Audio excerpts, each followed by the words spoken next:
High বন্ধুরা, তোমরা সবাই কেমন আছো? আশা করি সবাই ভালো আছো। আজ আমরা চলে এসেছি একটা বিয়ে বাড়িতে। বিয়েটা ছিল আমার জাতুতো দিদির মেয়ের বিয়ে।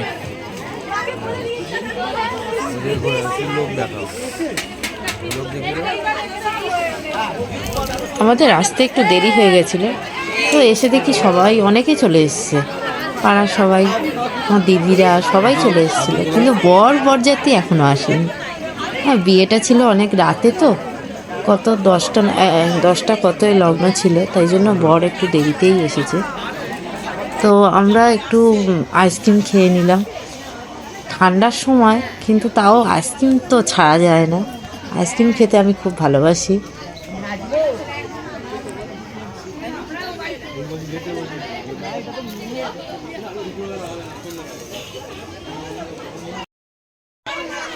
দেখো, চলে এসেছি ফুচকা খেতে। ফুচকা দেখে আর লোভ সামলাতে পারলাম না, এসেই কপ কপ করে খেয়ে নিলাম। হ্যাঁ, 4-5টা খাওয়ার পরেই আমার বর বকতে লাগলো যে এই টক জল খাবে না, টক জল খেলেই অম্বল হয়ে যাবে। ওই জন্য টক জলটা বাদ দিয়ে দিলাম। দিতেই বলছিলাম যে একটু ওদের খাওয়ার জন্য, ওরা বলছে না খাবো না খাবো না। আমি তাও জোর করছিলাম, তা জোর করতে করতে আরও 2-3টে খেয়ে নিলাম আমি।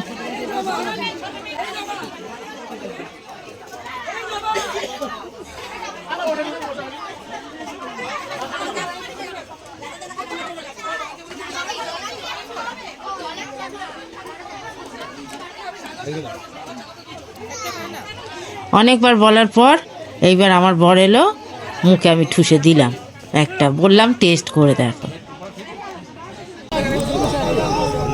আমরা ছুটে ছুটে চলে এলাম বর দেখতে।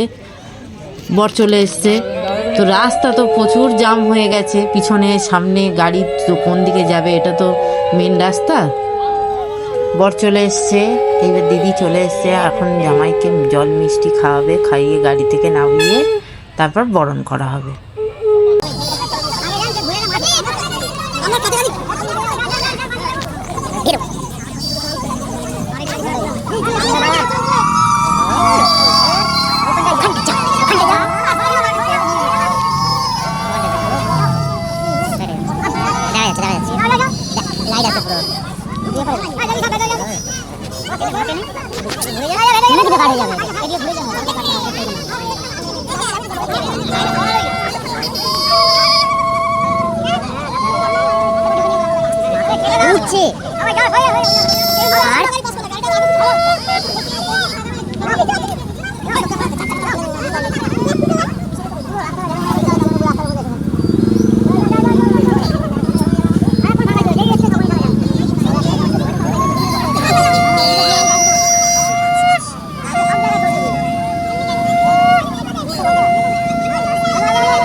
চলে এসেছি আমরা পেট পুজো করতে, অনেক রাত হয়ে গেছে। তো প্রথমেই দিয়ে দিয়েছে কচুরি, তারপরে আসবে চানা। এখানে মেনুতে সব লেখা আছে, তো আমি অত ভালো করে দেখতে পাচ্ছি না, দেখা যাচ্ছে না ক্যামেরা। তারপরে ছিল ফিশ ফ্রাই, স্যালাড, তারপরে ফ্রাইড রাইস ছিল, চিলি চিকেন নয়, ওটা চিলি ফিশ, আর হচ্ছে চিকেন কষা। তো খেয়ে দিয়ে আমরা বাড়ির দিকে চলে যাব, একটু ওদের বাড়ি যাবো আর একটু দেখে আসবো। বিয়ে হচ্ছে, দেখে আমরা চলে যাব।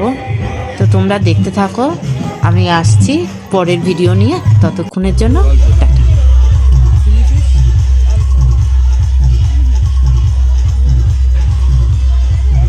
আরে গ্রেভি দিও না, একখানে গ্রেভি দিলে খাবো কি করে?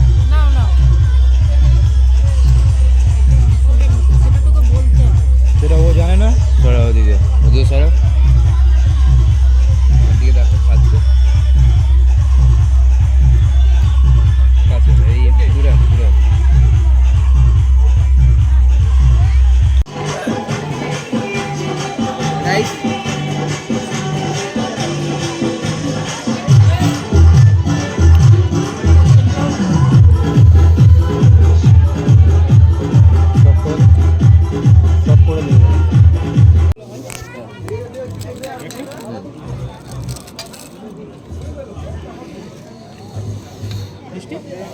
একটা তো সন্দেশ সন্দেশ স্টপ করে।